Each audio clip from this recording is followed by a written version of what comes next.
Deep inside the ash of Vesuvius, investigators found something that should not have been there. Not treasure, not inscription, not the painted walls that scholars had catalogued for centuries, but a question buried so carefully that it took modern science to even hear it. What you are about to follow is not myth and not speculation. It is a chain of physical evidence, and every link was forged before anyone alive today was born. Can we know who these people truly were? The discovery did not announce itself. Excavators working through compacted volcanic material encountered the hollow shapes of human forms pressed into the gray pumice. Not bones arranged in repose, but the precise silhouette of a final moment. The positions held information. The proximity held more. Investigators immediately understood that what the ash had captured was not random, and the first physical clues pointed inward, toward a household, toward a relationship that demanded explanation. Archaeology at Pompeii does not stop at the surface. You have to follow the evidence down through the record that excavation leaves, through the written logs, the stratigraphy drawings, the field photographs that show what the site looked like before anything was moved. That layered record is the only way to reconstruct where each fragment was found relative to the others. When researchers went back through those layers, the spatial relationships between the remains began to tell a story that no single object could tell alone. A household in Pompeii was not simply a building, it was a network of objects, of accumulated choices. The vessels kept in certain rooms, the locks on certain doors, the tools whose wear patterns revealed daily use across years. The material evidence connected to this particular house was unusually dense.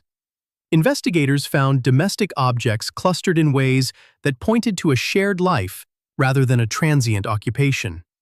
And that density gave the investigation something solid to hold, while the larger questions remained open. Pumice and ash do not preserve everything equally.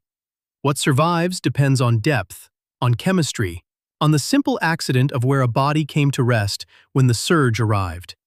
The survey evidence, the precise vertical position of each form within the excavation grid, told researchers how quickly each individual had fallen and in what sequence. Those layers of evidence rarely agree perfectly with first impressions, and this investigation was no exception, because the ash concealed a contradiction that the excavation notes had registered but never resolved. The casts did not stay in the ground. They were transported to museum storage, and eventually to display. That transition matters because the institutional context shaped what questions researchers were allowed to ask and when. For decades, the paired forms were presented inside a framework that assumed kinship without testing it.